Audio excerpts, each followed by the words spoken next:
Welcome, friend, to this peaceful hour where we gently peel back the layers of time. Tonight, our story takes place in a world far removed from ours, but still tenderly human. Whether you're drifting off or just looking to slow the pace of your evening, I'm grateful you're here. I'd love to hear where you're listening from, what city or country, and what time it is as you press play. It always amazes me how history can bring strangers together. If this kind of calm historical storytelling brings you peace, consider subscribing.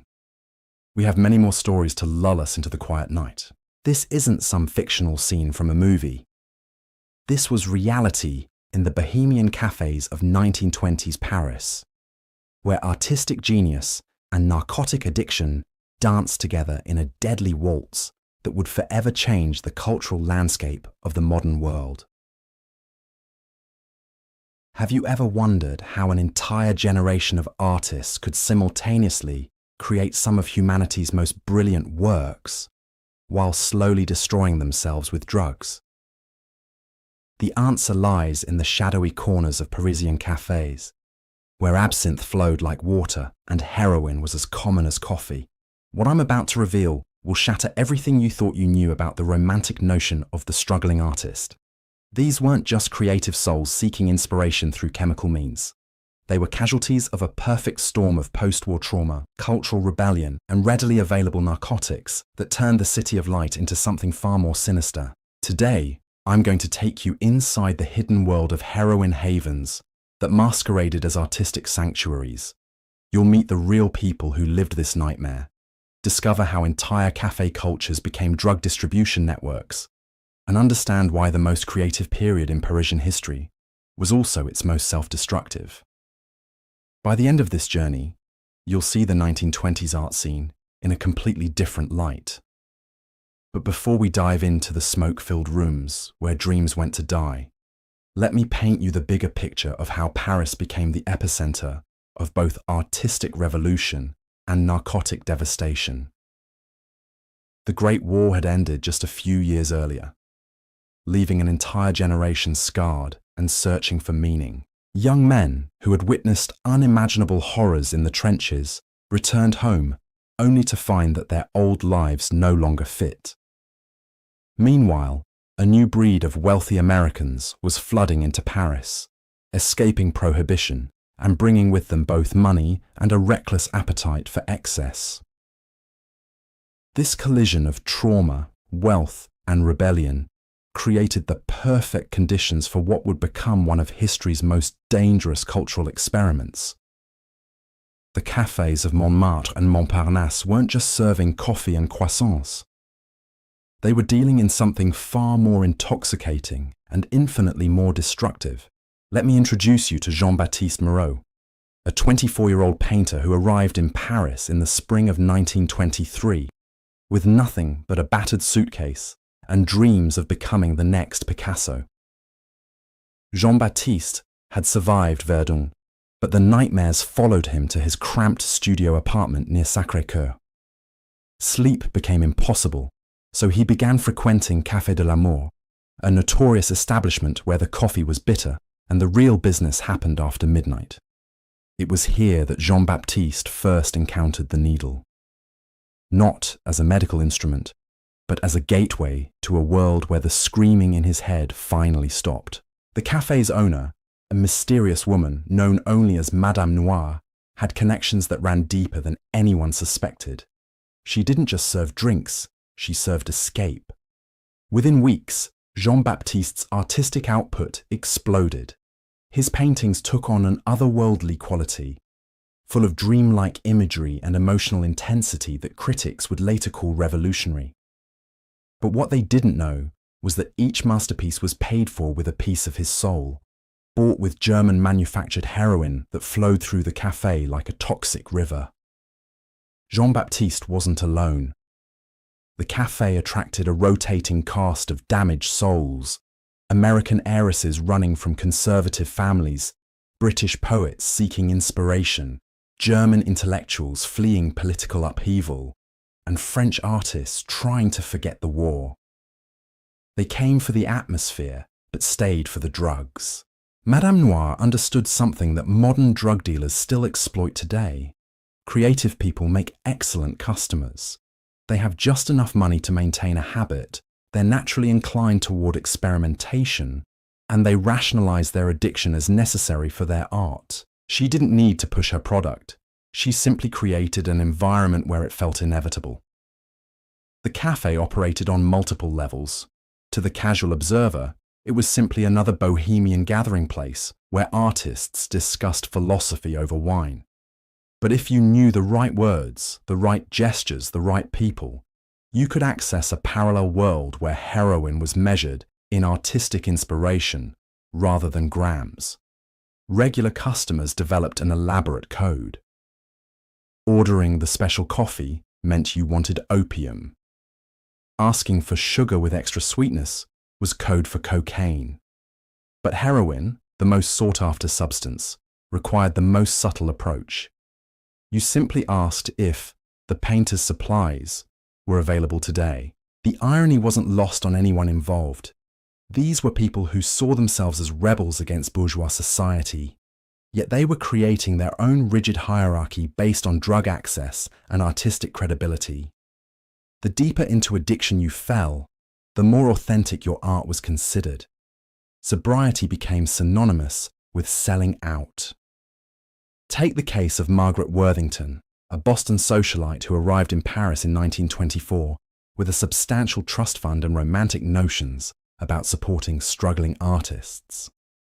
She rented a spacious apartment in the 6th arrondissement and began hosting salons, where she would showcase the work of promising young painters and writers. Margaret initially saw herself as a patron of the arts, a modern-day Medici, nurturing the next generation of creative genius.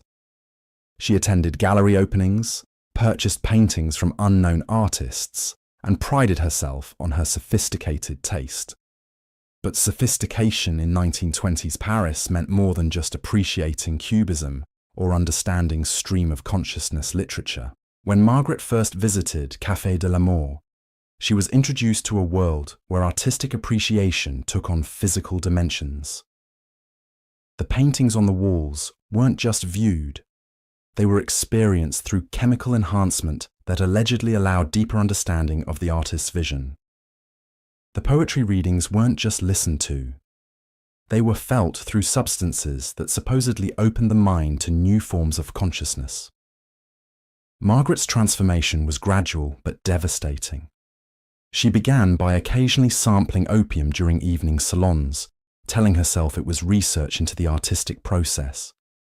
Within months, she had graduated to heroin, convinced that only through personal experience with the drug could she truly understand the art it inspired.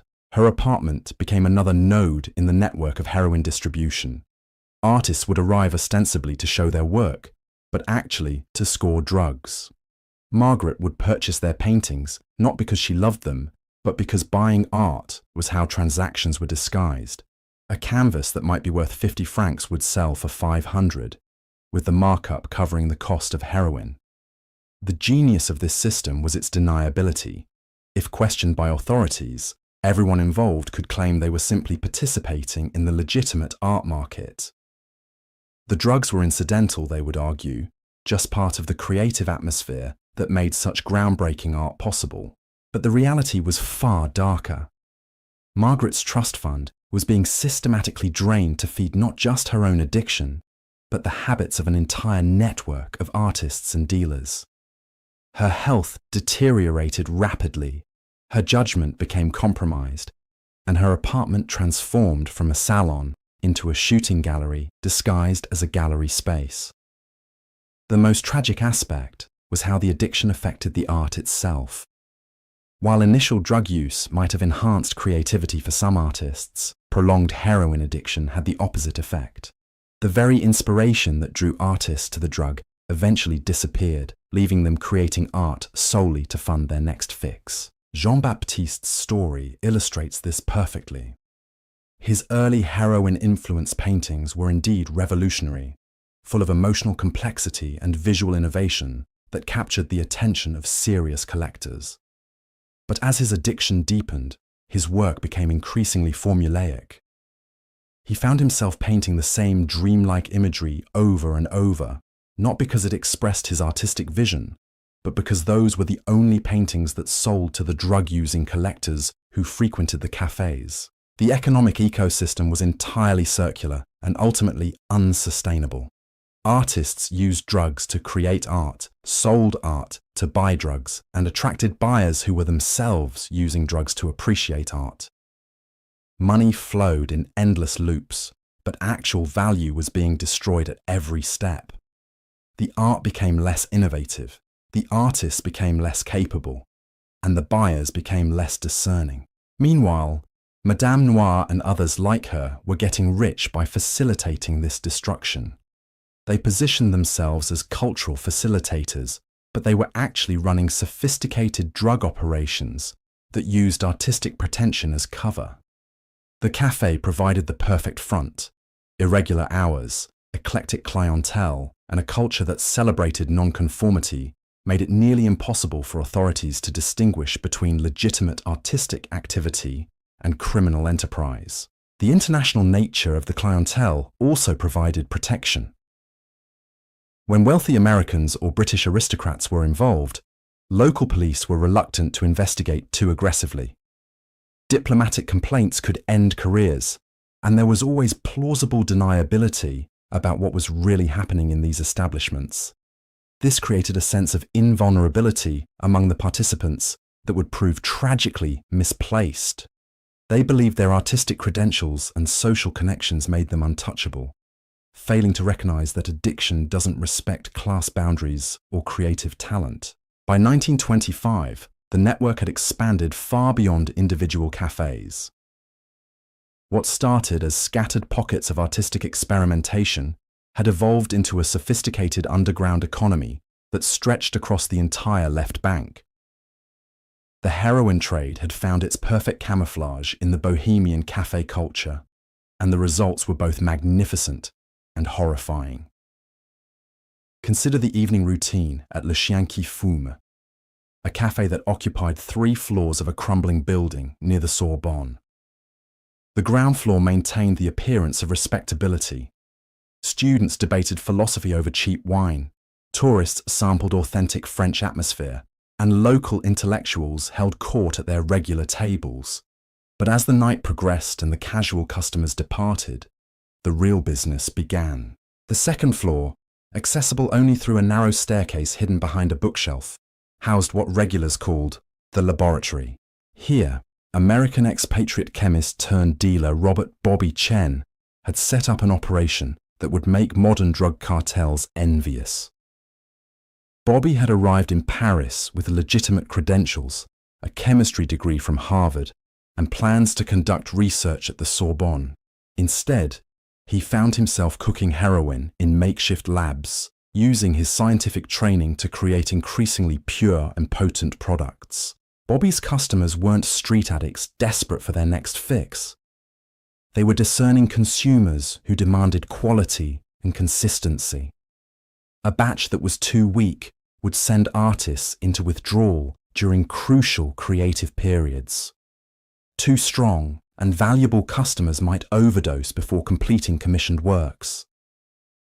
Bobby approached drug manufacturing with the same precision he had once applied to legitimate research, keeping detailed notes on potency levels, customer reactions, and optimal dosing schedules. The third floor of Le Chien qui Fume served as both gallery and shooting gallery. Paintings hung on walls that had seen countless injections, their colors seeming to shift and dance in the dim gaslight. Artists would arrive with their latest works, hoping to trade canvas for powder.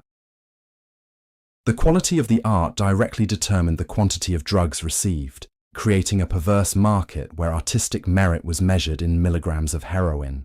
This system attracted some genuinely talented individuals who might have achieved greatness without chemical assistance. Élise Dubois, a sculptor from Lyon, possessed extraordinary natural ability that had earned her recognition at legitimate galleries across Europe. But the war had killed her fiancé and shattered her faith in traditional values. She came to Paris seeking not fame, but forgetfulness. Élise's sculptures, created under the influence of heroin, took on qualities that defied conventional artistic categories. Working with clay in a near-trance state, she would spend 18 hours straight-shaping figures that seemed to emerge from some collective unconscious. Her pieces captured emotions that viewers couldn't name but immediately recognized. The specific grief of losing someone to senseless violence, the hollow exhaustion of surviving when others hadn't, the desperate hunger for meaning in a world that had revealed its fundamental chaos. Gallery owners noticed Elise's work immediately. Her sculptures sold for unprecedented sums to collectors who claimed they could feel the artist's pain radiating from the clay itself. What these buyers didn't realize was that they were literally purchasing someone else's suffering, commodified and transformed into aesthetic experience through the medium of narcotic addiction. Elise's success created its own trap. Each sculpture required deeper states of heroin-induced dissociation to access the emotional rawness that made her work so compelling. She found herself increasing her doses not for pleasure, but for artistic necessity. The drug had become as essential to her creative process as clay or water.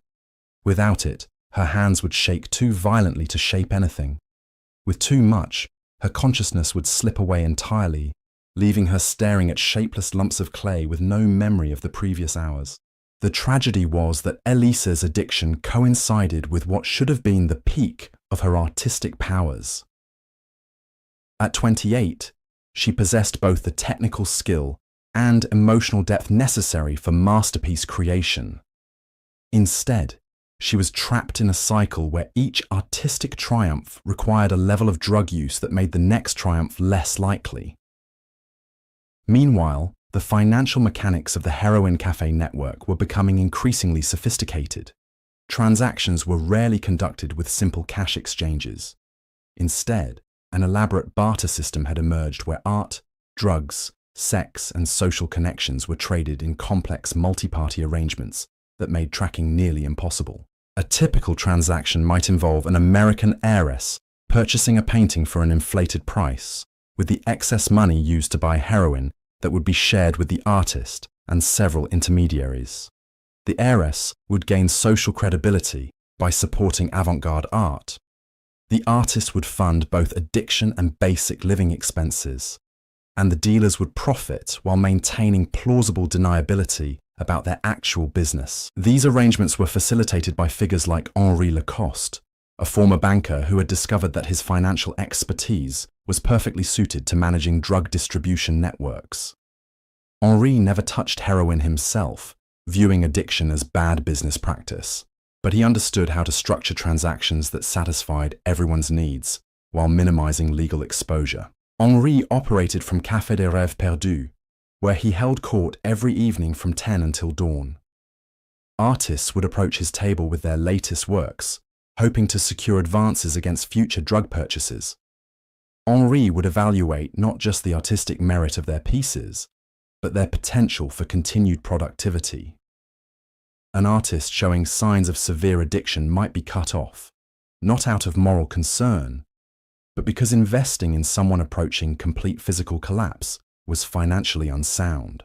This cold calculation extended to every aspect of Henri's operation. He maintained detailed records of customer reliability, tracking which artists could be trusted to deliver promised works and which were likely to disappear into heroin-induced oblivion. He monitored market trends in both legitimate art sales and street drug prices, adjusting his own pricing accordingly.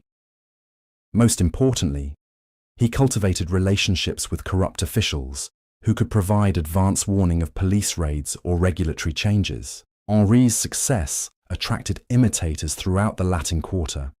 By 1926, at least a dozen cafes were operating similar schemes, each with its own specialty and clientele.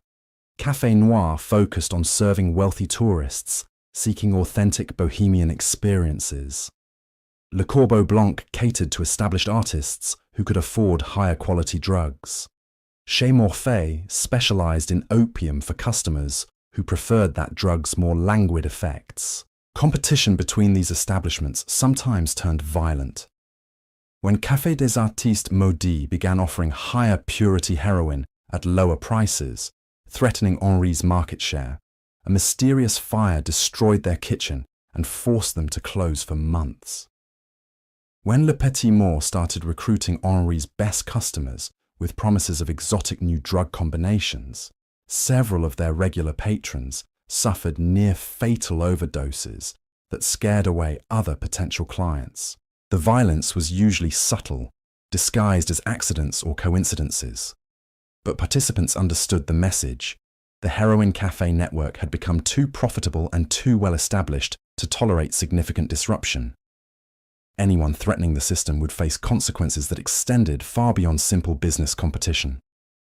This atmosphere of barely controlled chaos attracted a particular type of personality. People drawn to the heroin cafes weren't just seeking drugs or art. They were seeking danger itself. The possibility of overdose, arrest, financial ruin, or violent retaliation added an element of excitement that made the experience more compelling than simple drug use or artistic appreciation alone. American expatriate writer Jonathan Hayes embodied this attraction to risk. Hayes had inherited substantial wealth but found conventional life unbearably boring. He came to Paris not to write the great American novel, but to live dangerously enough that he would have something worth writing about. The heroin cafes provided exactly the kind of authentic peril he craved. Hayes began frequenting Café de la Dernière Chance, where he quickly established himself as someone willing to take risks that frightened even seasoned addicts. He would inject unknown substances, participate in dangerous drug combinations, and involve himself in increasingly volatile business arrangements between dealers and artists. His writing, produced in brief periods of clarity between binges, captured the authentic texture of addiction with a precision that made his work essential reading for anyone seeking to understand the period. But Hayes's appetite for danger eventually exceeded even his considerable resources. He became involved in a scheme to smuggle heroin from Germany using hollow picture frames, a plan that required him to transport drugs across international borders while maintaining his cover as a legitimate art collector. The profits would have been enormous, but the risks included not just imprisonment, but execution if caught by authorities who were becoming increasingly aggressive about international drug trafficking. Hayes' story illustrates how the heroin cafe culture had evolved beyond simple addiction or artistic experimentation. By the mid-1920s, it had become a complex ecosystem where people used drugs, art, and danger as interchangeable currencies in transactions that satisfied needs far more complicated than simple chemical dependency. The most sophisticated participants understood that they weren't just buying drugs or selling art. They were purchasing experiences that couldn't be obtained through conventional means. The thrill of transgression, the intimacy of shared secrets, the satisfaction of belonging to an exclusive community that operated by its own rules. The heroin was often less important than the ritual surrounding its use, the social connections it facilitated, and the identity it provided to people who felt disconnected from mainstream society. This psychological dimension made the cafe network far more addictive than the drugs themselves. People who successfully overcame their chemical dependencies often found themselves unable to stay away from the social environment where those dependencies had flourished.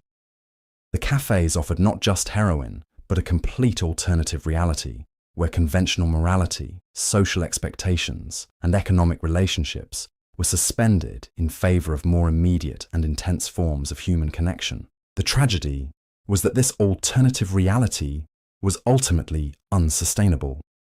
The financial arrangements were too complex, the legal risks too high, and the physical toll too severe for the system to continue indefinitely. By 1927, cracks were beginning to show throughout the network as overdoses increased, money ran out, and authorities began to take notice of what was happening in the supposedly innocent artistic cafes of the left bank. The first major crack appeared in the form of Detective Inspector Claude Bertrand, a methodical man who had spent 20 years building cases against Paris's most elusive criminals. Bertrand wasn't particularly interested in artistic movements or bohemian culture, but he was very interested in the sudden spike in overdose deaths among wealthy foreigners. When the American embassy began pressuring French authorities to investigate the deaths of 3 expatriate heiresses within a single month, Bertrand found himself assigned to a case that would consume the next 2 years of his life. Bertrand's initial investigation revealed what appeared to be a series of tragic coincidences. Young, wealthy individuals with artistic interests were dying from what seemed to be accidental drug overdoses.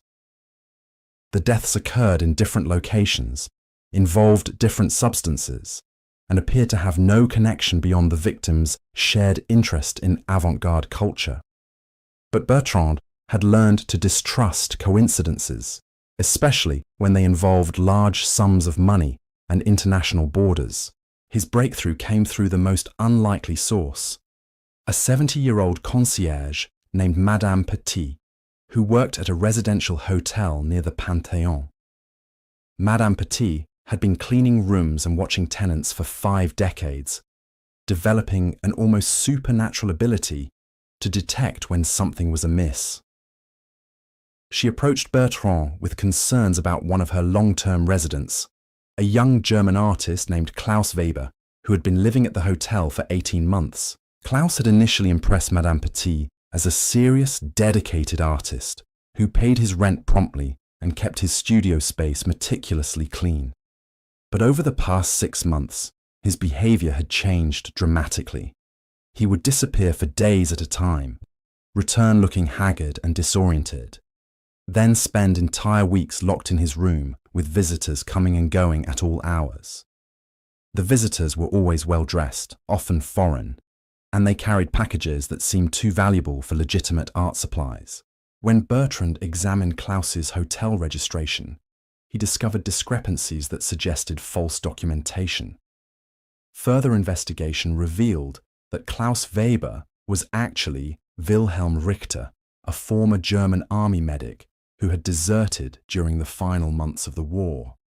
Wilhelm possessed medical knowledge that made him valuable to the heroin distribution network, but his illegal status in France made him vulnerable to blackmail and coercion.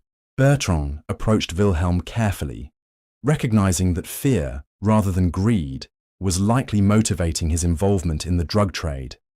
During a series of clandestine meetings in small cafes far from the artistic quarter, Wilhelm gradually revealed the structure and scope of what he called the machine, a distribution network that used artistic culture as both camouflage and customer base.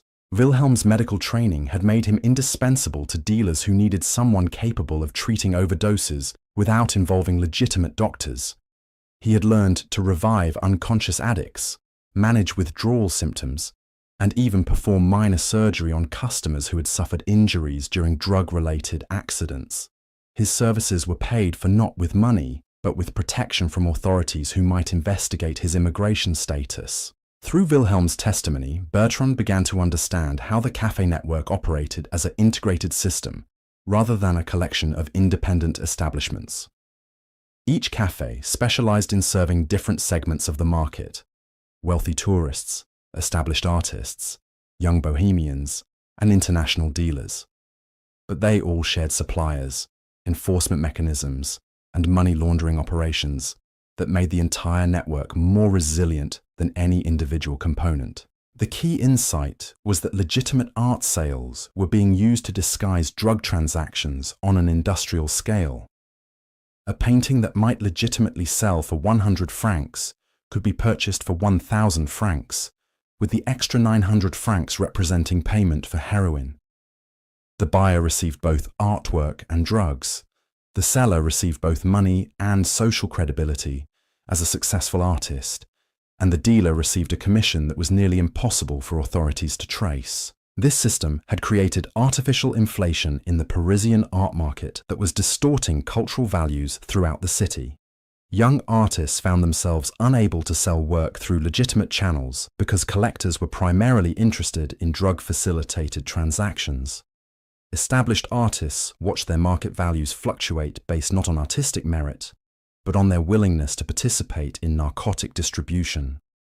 Gallery owners faced pressure to either join the network or lose access to the most financially attractive customers. Bertrand's investigation revealed that the corruption extended far beyond artistic circles.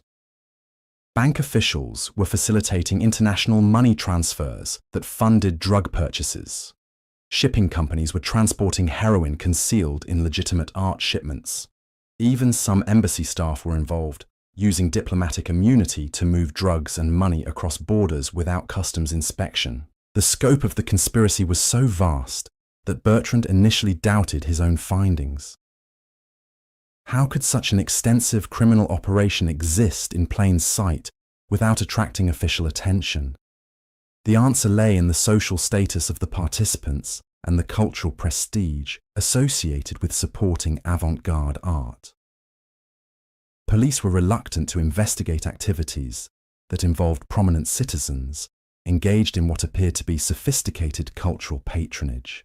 Meanwhile, the human cost of the network was becoming impossible to ignore. The overdose death that finally triggered serious official action involved Constance Fairfax, daughter of a British Member of Parliament and heir to a shipping fortune. Constance had arrived in Paris 6 months earlier with plans to study at the Sorbonne and support promising young artists.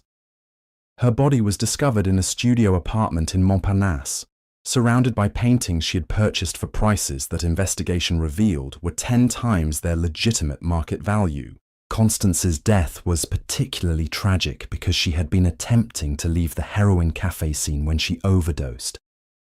Letters found in her apartment revealed her growing awareness that she was being manipulated by dealers who viewed her wealth as a resource to be systematically extracted.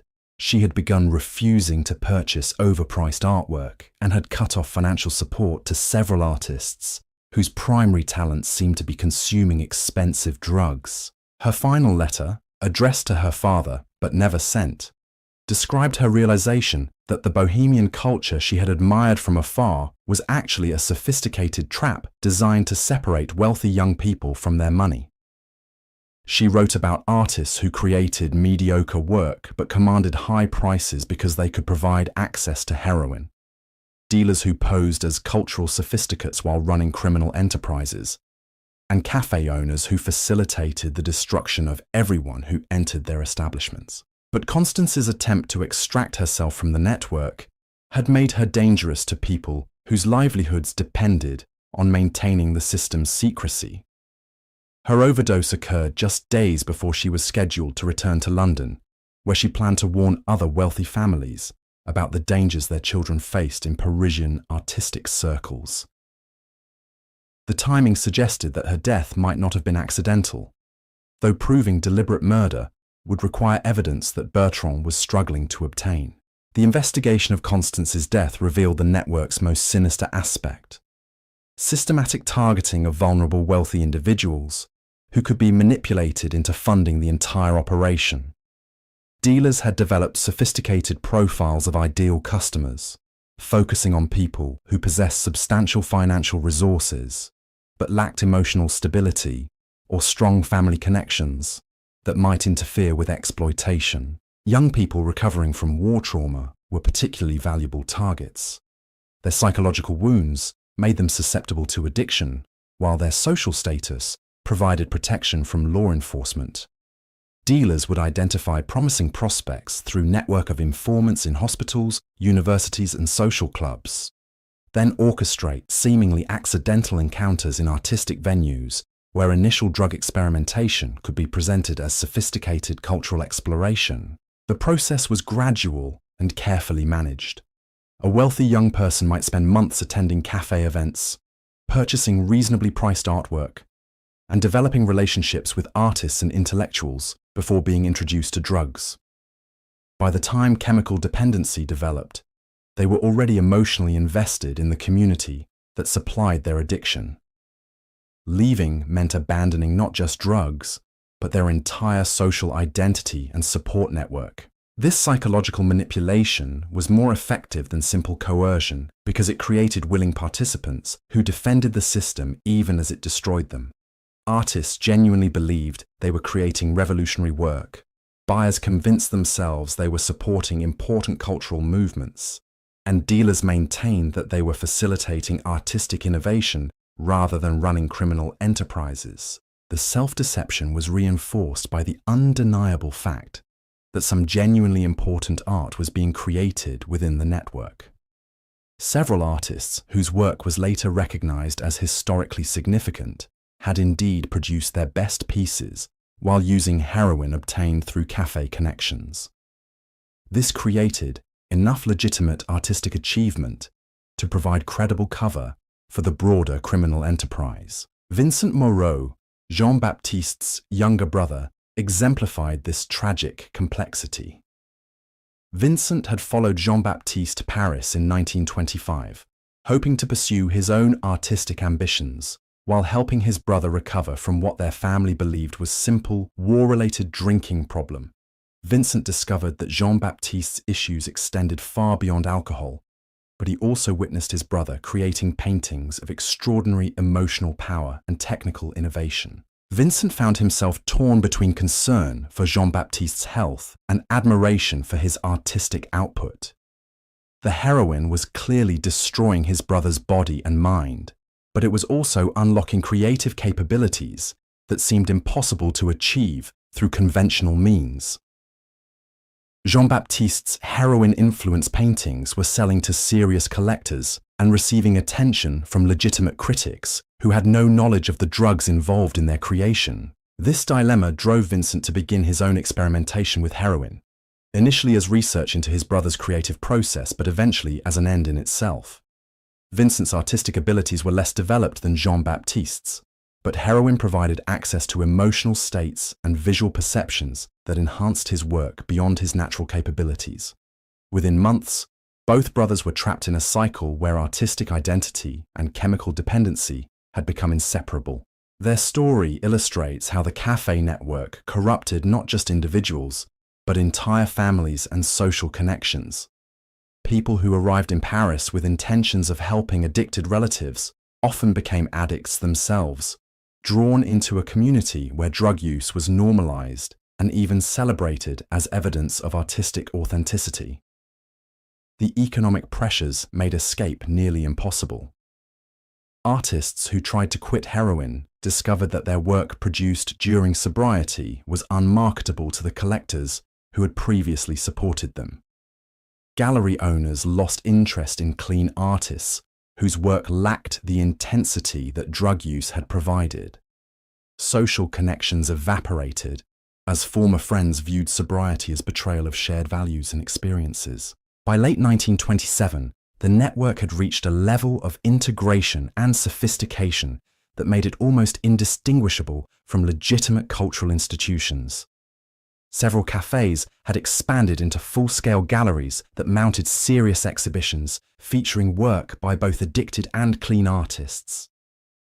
Art critics, who were unaware of the drug connections, wrote favorable reviews that enhanced the reputation of network-affiliated artists in mainstream cultural circles. The most successful participants had learned to navigate between legitimate and criminal aspects of the art world, using their network connections to advance conventional careers while maintaining access to drugs and the social community that provided them. Some artists were simultaneously represented by respectable galleries and cafe-based dealers, selling different types of work to different markets, depending on whether drugs were involved in the transaction. This dual existence required constant management of multiple identities and relationships. An artist might spend morning hours creating conventional work for legitimate galleries, afternoon hours producing drug-influenced pieces for cafe buyers, and evening hours socializing with other addicts while maintaining the pretense that their gatherings were purely intellectual or artistic in nature. The psychological strain of maintaining these multiple identities often accelerated the descent into deeper addiction. People who might have maintained moderate drug use for years found themselves increasing consumption to manage the anxiety and exhaustion that came from constantly switching between different versions of themselves. Meanwhile, the financial mechanics of the network were becoming so complex that even sophisticated participants lost track of their actual economic situation. Artists might believe they were financially successful based on high prices for their work, without realizing that most of their income was immediately recycled back to drug dealers. Buyers might spend enormous sums thinking they were building valuable art collections, without understanding that the inflated prices made their purchases worthless in legitimate markets. The cafe owners and dealers who controlled the system were the only participants with clear understanding of the actual money flows. They had structured transactions to maximize their own profits while creating illusions of prosperity for everyone else involved. Artists received enough money to maintain their addictions and basic living expenses, but not enough to achieve actual financial independence that might allow them to leave the network. Buyers received enough social status and access to exclusive experiences to justify their expenditures, but not enough genuine artistic value to make their purchases worthwhile investments. The system was designed to keep everyone dependent on continued participation, with no clear exit strategy for anyone except the dealers themselves. This economic trap was reinforced by social and psychological dependencies that made leaving the network feel impossible, even for people who recognized its destructive nature. The cafe community provided not just drugs and art, but friendship, intellectual stimulation, sexual opportunities, and social identity that participants couldn't easily replace through conventional means. For many people involved, the network had become their entire world. Their friends were other participants, their romantic relationships were formed within the community, their living situations were arranged through network connections, and their daily routines revolved around cafe schedules and drug availability. Leaving meant abandoning not just addiction, but every meaningful relationship and social connection they had developed in Paris. The isolation was particularly severe for foreign participants who had few connections outside the artistic community. American expatriates who had burned bridges with their families to pursue bohemian lifestyles found themselves trapped in Paris with no support system beyond the network that was destroying them.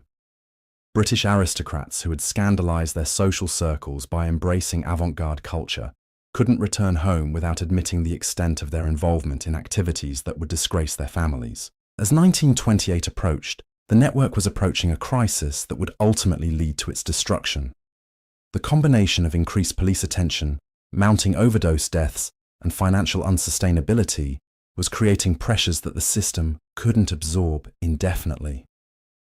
But the participants were so deeply embedded in the network's social and economic structures that recognizing the approaching collapse required a level of clarity that chronic drug use made nearly impossible to achieve. The stage was set for a dramatic confrontation between the forces trying to preserve the network and those working to destroy it, with the lives and artistic legacies of hundreds of people hanging in the balance. The crisis began with a single photograph that would change everything. In February 1928, a freelance journalist named Paul Durand stumbled into Café des Rêves Perdus at 3 a.m, seeking shelter from a violent rainstorm. What he witnessed in that smoke-filled room would expose the dark heart of Parisian Bohemian culture to the world. Durand had his camera with him, a compact Leica that he used for documenting street scenes and architectural details. But the scene that greeted him in the cafe's upper room was unlike anything he had ever encountered.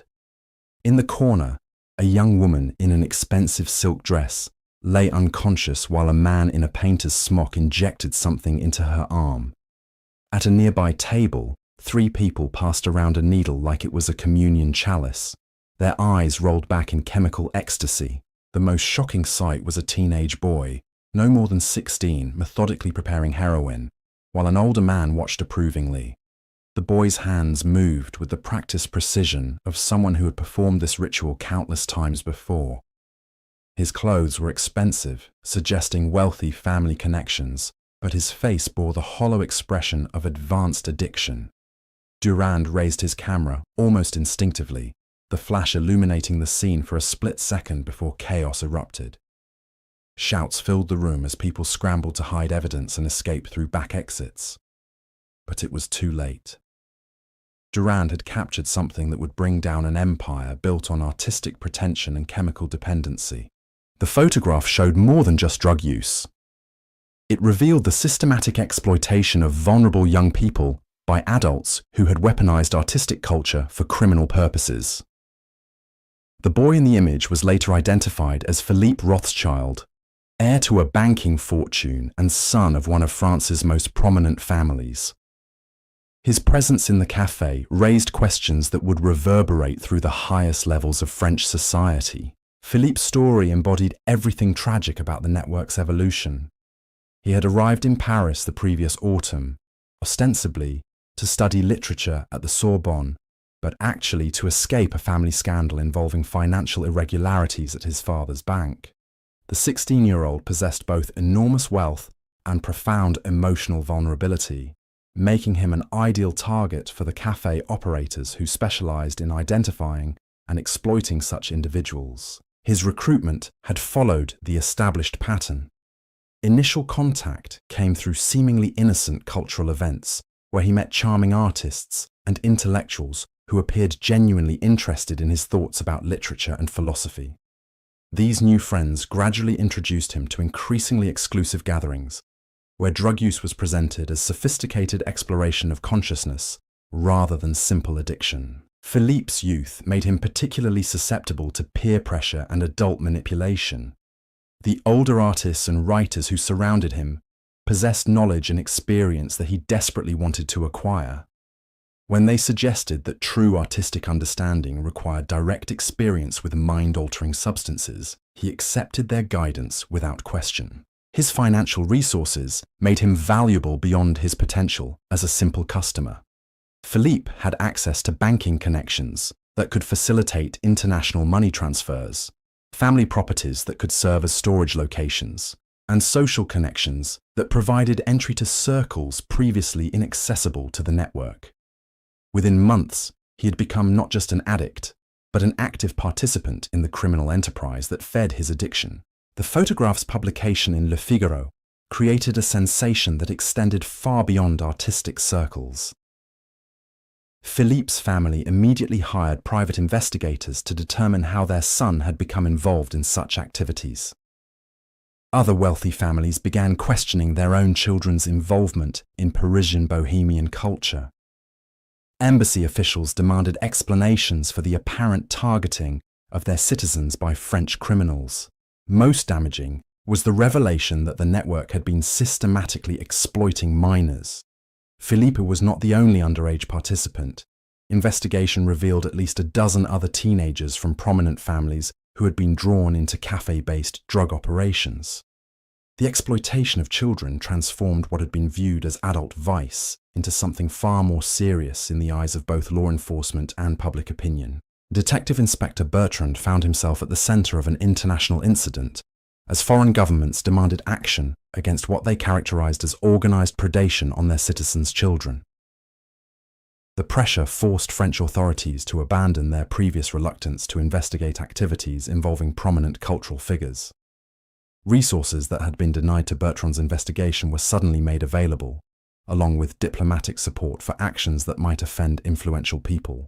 The investigation's scope expanded dramatically as Bertrand gained access to banking records, shipping manifests, and diplomatic correspondence that revealed the true extent of the network's operations. What had appeared to be a collection of bohemian cafes was actually a sophisticated international criminal organization that used artistic culture as camouflage for drug trafficking, money laundering, and systematic fraud. The financial analysis was particularly revealing. Over the previous 3 years, approximately 2 million francs had flowed through network-affiliated accounts, representing far more money than could be explained by legitimate art sales. Much of this money had come from wealthy young people like Philippe, whose trust funds and family allowances had been systematically drained to support operations that extended far beyond Paris. Shipping records revealed regular deliveries of art supplies from Germany, Austria, and Switzerland that actually contained pharmaceutical-grade heroin and cocaine. These shipments were coordinated with the arrival of wealthy tourists and expatriates whose spending patterns had been carefully monitored by network operatives embedded in hotels, banks, and social clubs throughout the city. The most shocking discovery was the extent to which legitimate cultural institutions had been compromised by network activities. Several respected galleries were discovered to have been facilitating drug transactions through art sales. Museum curators had been accepting bribes to provide authentication for works whose values were artificially inflated to disguise drug payments. Even some art critics had been paid to write favorable reviews of network-affiliated artists, creating false reputations that supported the entire criminal enterprise. The corruption extended to law enforcement itself. Bertrand's investigation revealed that several police officials had been receiving payments to ignore network activities or provide advance warning of planned raids. This explained how the cafes had operated openly for years without significant interference from authorities who were supposedly monitoring criminal activity in their jurisdictions. The revelation of police corruption created a crisis within the prefecture that threatened to destabilize law enforcement throughout Paris. Officials who had been compromised faced not only criminal charges, but complete destruction of their careers and reputations. Some chose suicide rather than face the consequences of their involvement in activities that had facilitated the exploitation of children and the corruption of cultural institutions. Meanwhile, network participants were beginning to realize that their world was collapsing around them. The publication of Durand's photograph had made continued operations impossible, but many people involved were too addicted to drugs or too financially dependent on the system to simply walk away. Desperate attempts to maintain operations only accelerated the network's destruction, as increased activity attracted even more official attention. Henri Lacoste, the former banker who had managed financial operations from Café des Rêves Perdus, recognized the situation's hopelessness earlier than most participants. In March 1928, he liquidated his assets and disappeared from Paris, leaving behind only a cryptic note suggesting that he had returned to legitimate banking in a location where artistic appreciation does not require pharmaceutical enhancement. Henri's departure triggered panic among other network operators, who realized that someone with detailed knowledge of their financial arrangements was now beyond their control. Several other key figures attempted similar escapes, but most lacked Henri's financial sophistication and international connections. Their flight attempts only provided authorities with additional evidence of criminal activity, while leaving behind operations that quickly devolved into chaos. Without experienced management, the remaining cafes began operating with increasing desperation and decreasing concern for the safety of their customers.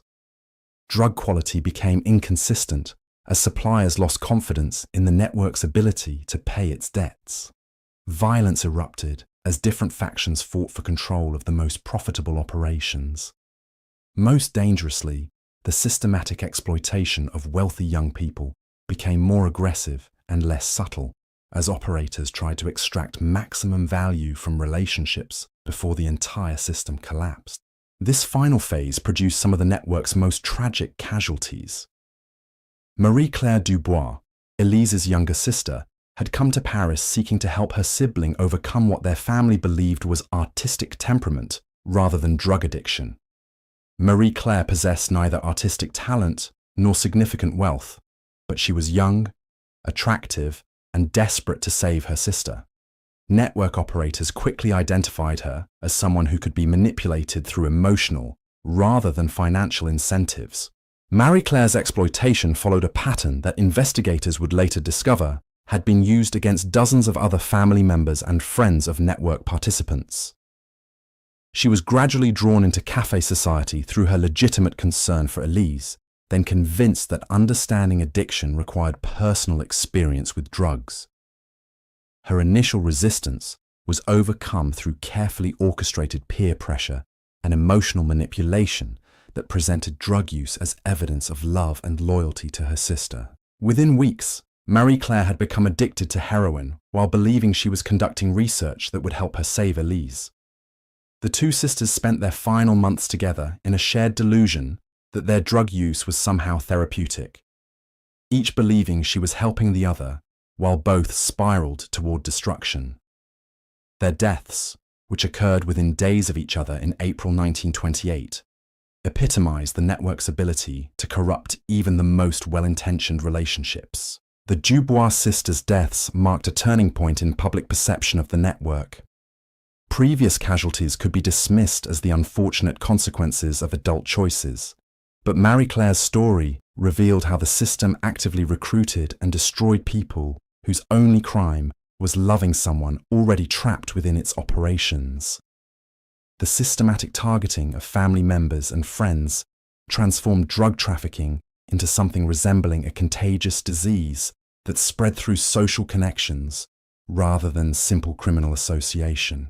Detective Inspector Bertrand used the public outrage generated by cases like the Dubois sisters to justify increasingly aggressive investigative tactics. Simultaneous raids on 12 network-affiliated locations in May 1928 resulted in the arrest of over 60 people and the seizure of evidence that finally provided a complete picture of the organization's structure and operations. The evidence revealed that what had begun as informal drug dealing in bohemian cafes had evolved into a criminal enterprise with sophisticated operational procedures, financial management systems, and strategic planning capabilities. The network maintained detailed records of customer preferences, spending patterns, and psychological vulnerabilities that were used to maximize extraction of money from each target. Personnel files contained evaluations of employees based on their ability to manipulate specific types of victims, with bonuses paid for successfully recruiting wealthy or influential new customers. Most disturbing were the planning documents that revealed the network's intention to expand operations beyond Paris. Similar cafe-based operations were being established in London, New York, and Berlin, using lessons learned from the Parisian experiment to create more efficient and profitable criminal enterprises. The systematic exploitation of artistic culture was being packaged as a business model that could be replicated in any location with sufficient concentrations of wealthy young people seeking cultural authenticity. The international scope of the planned expansion elevated the investigation from local law enforcement matter to international security concern. Foreign governments that had initially pressured France to address the exploitation of their citizens now recognized that similar threats might emerge in their own territories. Diplomatic cooperation that had been limited to demands for action expanded to include intelligence sharing and coordinated law enforcement efforts. The network's collapse accelerated as participants realized that continued involvement meant not just criminal prosecution, but potential deportation and international scandal that would destroy their reputations permanently. Artists who had depended on drug-facilitated sales found themselves unable to maintain their lifestyles as customers disappeared, and legitimate galleries refused to associate with anyone connected to the scandal. The psychological impact was often more severe than the financial consequences. People who had structured their entire identities around membership in an exclusive artistic community discovered that this community had been deliberately created to exploit them. The relationships they had treasured as evidence of their sophisticated cultural understanding were revealed to have been calculated business arrangements designed to separate them from their money and independence. Jean-Baptiste Moreau, the war veteran whose initial encounter with heroin at Café de la Mort had launched our exploration of this world, exemplified both the network's destructive power and the possibility of redemption that emerged from its collapse. Jean-Baptiste had been among the first people arrested in the May raids, but his cooperation with authorities earned him lenient treatment that allowed him to attempt recovery rather than face extended imprisonment. His testimony provided crucial insights into how the network had evolved from informal drug dealing to systematic criminal enterprise. Jean-Baptiste described the gradual transformation of cafe culture from genuine artistic community to predatory business operation, explaining how operators had learned to identify and exploit the specific vulnerabilities that made artists, writers, and wealthy young people susceptible to manipulation. Most importantly, Jean-Baptiste's recovery demonstrated that escape from the network was possible, though it required abandoning not just drugs, but the entire social and cultural identity that had become associated with artistic authenticity in 1920s Paris. His paintings created during recovery lacked the otherworldly intensity of his heroin-influenced work, but they possessed emotional honesty and technical competence that proved genuine artistic ability could exist independently of chemical enhancement. Jean-Baptiste's example inspired other network survivors to attempt their own recoveries, creating a small but significant community of people working to rebuild their lives after escaping the cafe-based criminal enterprise. Their efforts were supported by legitimate cultural institutions that recognized the need to provide alternatives to the toxic artistic culture that had made so many people vulnerable to exploitation. The recovery community's existence challenged one of the network's most insidious lies, the claim that drugs were necessary for authentic artistic expression. Artists who had created their best work while using heroin discovered that sobriety allowed them to develop their talents more consistently and sustainably, even if the results were less immediately spectacular than their drug-influenced pieces. However, the network's collapse also created genuine hardships for people who had become economically dependent on its operations. Artists whose work had been artificially supported by drug-related transactions found themselves unable to earn legitimate livings through conventional gallery sales. The inflated prices that had seemed like evidence of success were revealed to have been unsustainable distortions that left participants unprepared for normal economic realities. Some former network participants never recovered from the financial and social devastation caused by the organization's collapse. Without the artificial support system that had maintained their lifestyles, they faced poverty, social isolation, and health problems that made rebuilding their lives extremely difficult. The network's destruction was necessary to prevent continued exploitation, but it also eliminated the only source of income and community that many people possessed. The human cost of both the network's operation and its collapse raised difficult questions about how society should address the complex relationships between artistic culture, mental health, economic vulnerability, and criminal exploitation. The cafe-based system had succeeded because it provided genuine benefits, social connection, cultural identity, and economic opportunity, alongside its destructive elements. Simply eliminating the criminal aspects left many people without the support systems they needed to function in conventional society. These questions became more urgent as investigators discovered that network operations had extended far beyond drug trafficking and financial fraud. The systematic collection of information about wealthy families, government officials, and cultural institutions had created intelligence assets that could be used for blackmail, political manipulation, and industrial espionage. The network's collapse had prevented these capabilities from being fully developed, but their existence suggested that cafe-based criminal organizations could pose threats to national security, as well as individual welfare. The investigation's revelations transformed how authorities throughout Europe approached the intersection of cultural activities and criminal behavior.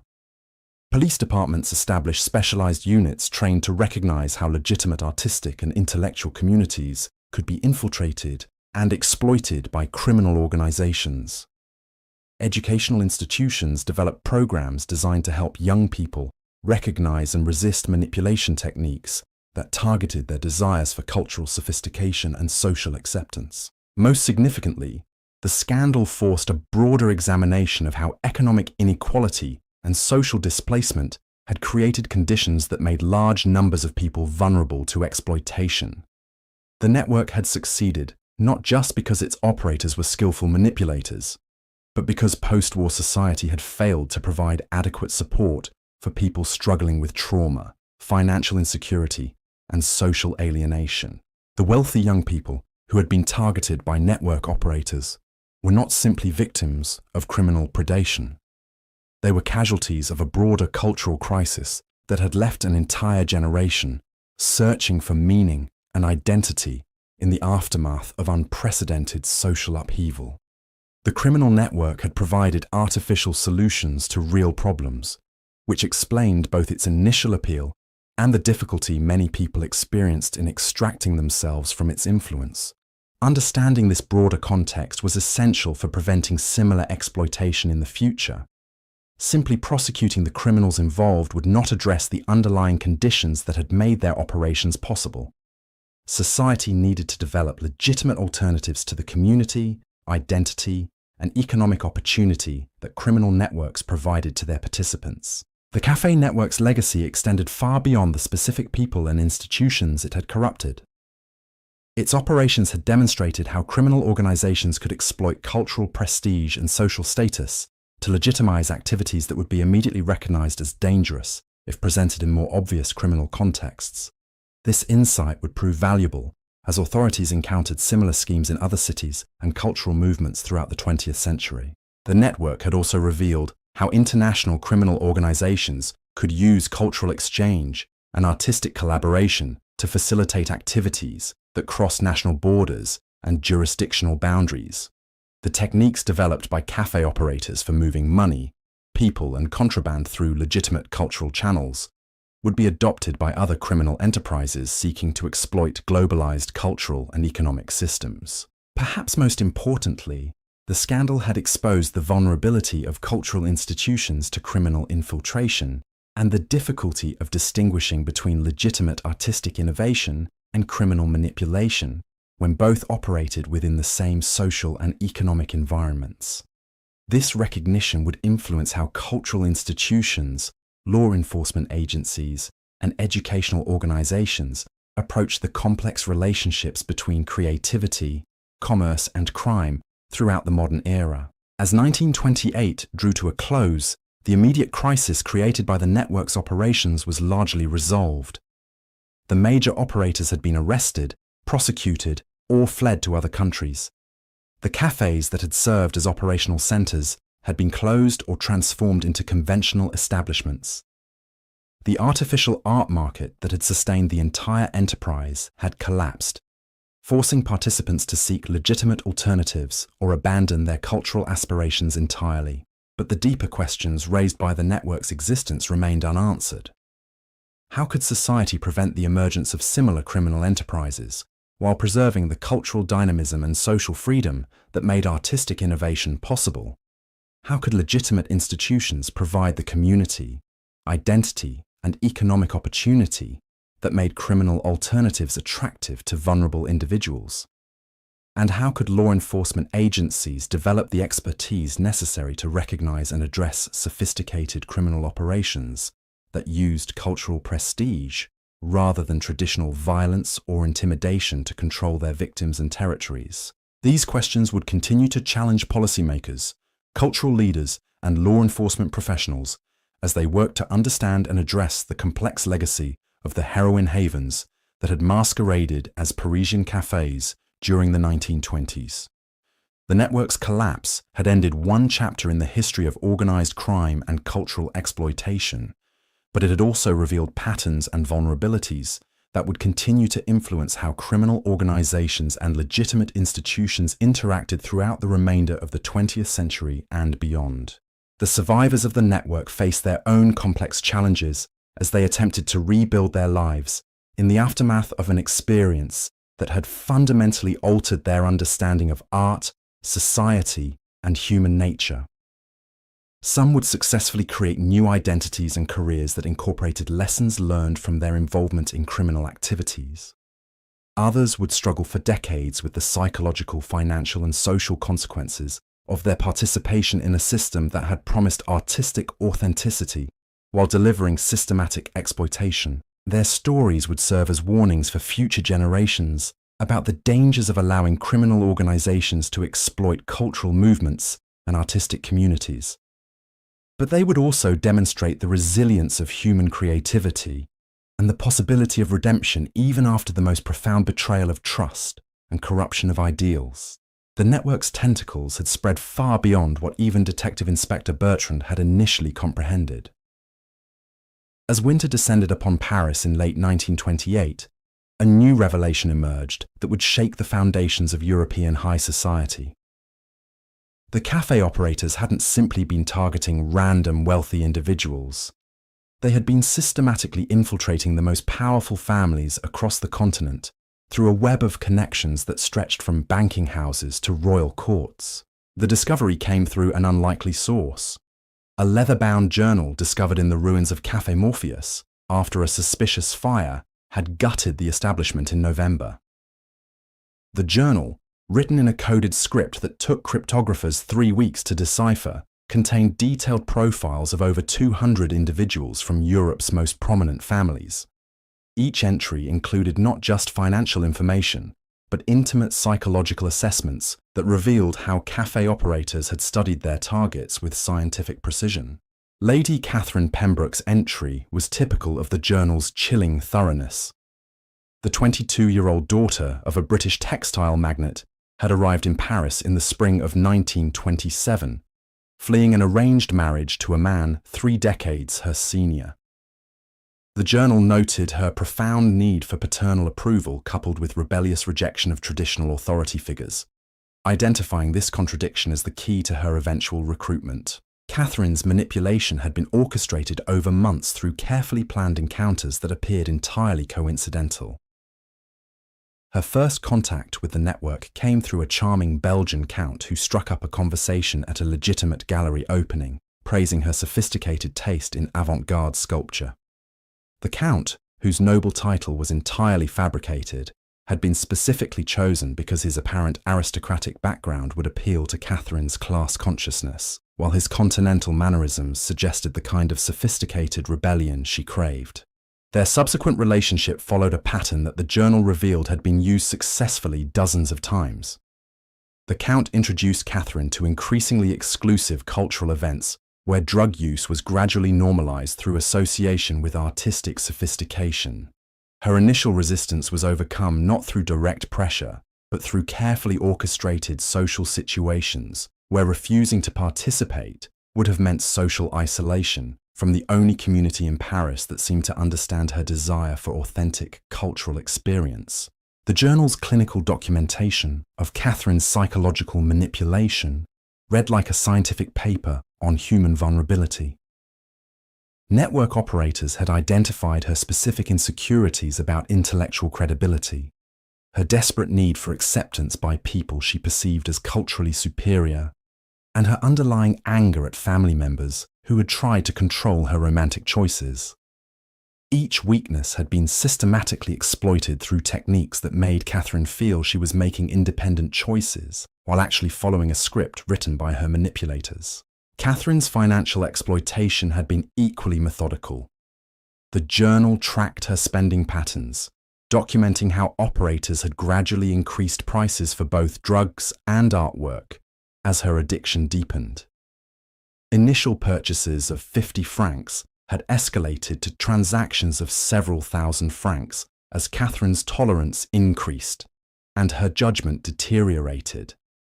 By the time of her arrest in the May raids, she had spent nearly her entire inheritance on purchases that investigation revealed were worthless outside the artificial market created by the criminal network.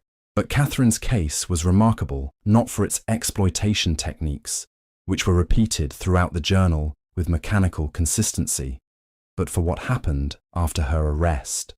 Unlike many network participants who collapsed psychologically when confronted with evidence of their manipulation, Catherine channeled her rage at being deceived into cooperation with authorities that proved devastatingly effective. Catherine possessed intimate knowledge of network operations from the customer perspective, but she also had something equally valuable: detailed understanding of how the organization had infiltrated legitimate high society. Her social connections and aristocratic background had given her access to information that working-class addicts and struggling artists never possessed. She knew which embassy officials had been compromised, which banking executives had facilitated money laundering, and which cultural institutions had been corrupted by network influence. Her testimony revealed that the cafe-based operations were only the visible portion of a criminal enterprise that extended into the highest levels of European society. Network operators had used their control over addicted aristocrats and wealthy expatriates to gain access to information and influence that could be monetized far beyond simple drug trafficking. Blackmail schemes targeted government officials, industrial espionage operations gathered intelligence for foreign competitors, and financial manipulation schemes moved money through international markets in ways that benefited criminal organizations throughout Europe. The scope of these secondary operations transformed the investigation from a local drug enforcement matter into an international security crisis. French authorities discovered that network operators had been selling information about military contracts, diplomatic negotiations, and industrial innovations to buyers whose identities remained hidden behind layers of intermediaries and coded communications. The cafe addicts had unknowingly served as intelligence assets, whose social connections and family relationships provided access to secrets that could influence everything from stock prices to international treaties. Catherine's revelations about the network's intelligence operations led to one of the most shocking discoveries of the entire investigation. Prince Alessandro di Montecroce, heir to one of Italy's oldest noble families and a frequent visitor to Parisian café society, had been systematically feeding information about Italian military preparations to network operators who were selling it to German intelligence services still operating despite the war's official conclusion. Alessandro's recruitment had followed the same pattern documented throughout the journal. Initial contact through seemingly accidental encounters, gradual introduction to drugs through cultural activities, and steady escalation of both addiction and financial exploitation. But Alessandro's political connections had made him valuable for purposes that extended far beyond the money he could provide through inflated art purchases. Network operators had encouraged Alessandro's drug dependency specifically to compromise his judgment and loyalty to his own country. His addiction had made him desperate for continued access to heroin, while his social position provided access to military and diplomatic information that foreign intelligence services were willing to pay enormous sums to obtain. The cafe operators served as intermediaries in transactions that generated profits far exceeding anything possible through simple drug dealing. Alessandro's case revealed how the network had evolved from criminal enterprise to national security threat. The systematic targeting of individuals with access to sensitive information suggested coordination with foreign intelligence services that were using criminal organizations to gather intelligence while maintaining plausible deniability about their activities. The cafe operators weren't just drug dealers. They were assets in an international espionage network that used addiction and cultural manipulation to compromise the security of multiple European nations. The discovery of these intelligence operations triggered a diplomatic crisis that reverberated through European capitals. Governments that had initially viewed the Parisian café scandal as a local law enforcement matter suddenly recognized that their own national security had been compromised by criminal organizations operating under the cover of artistic culture. Intelligence agencies that had been focused on traditional military threats found themselves confronting a new form of espionage that exploited cultural exchange and social relationships rather than traditional diplomatic channels. The investigation's expansion into intelligence matters also revealed how the network's financial operations had been far more sophisticated than initially understood.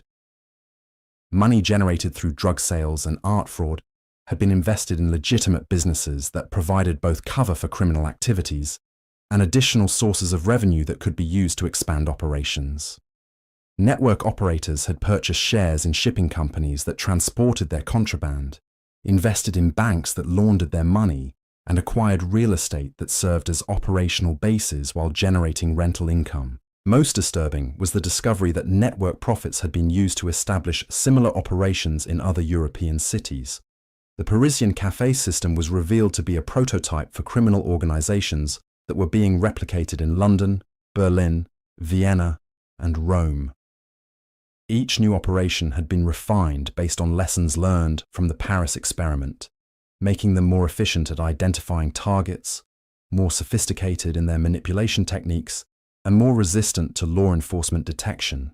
The international expansion of café-based criminal operations created enforcement challenges. Dear friends, if this story brought you even a little peace tonight, just imagine how many more relaxing bedtime stories are waiting for you on this channel. So, please like this video, share it with someone who also loves calm stories, and don't forget to subscribe to join our family. Make sure to turn on the notification bell so you'll be the first to know whenever a new story is uploaded. And now YouTube has introduced something new. It's called hype. By giving our channel a little hype, you can help us reach so many more people who need rest and relaxation. Your support truly means the world. Finally, let us know in the comments how tonight's story felt for you. Every single word of feedback inspires us to create more magical bedtime journeys.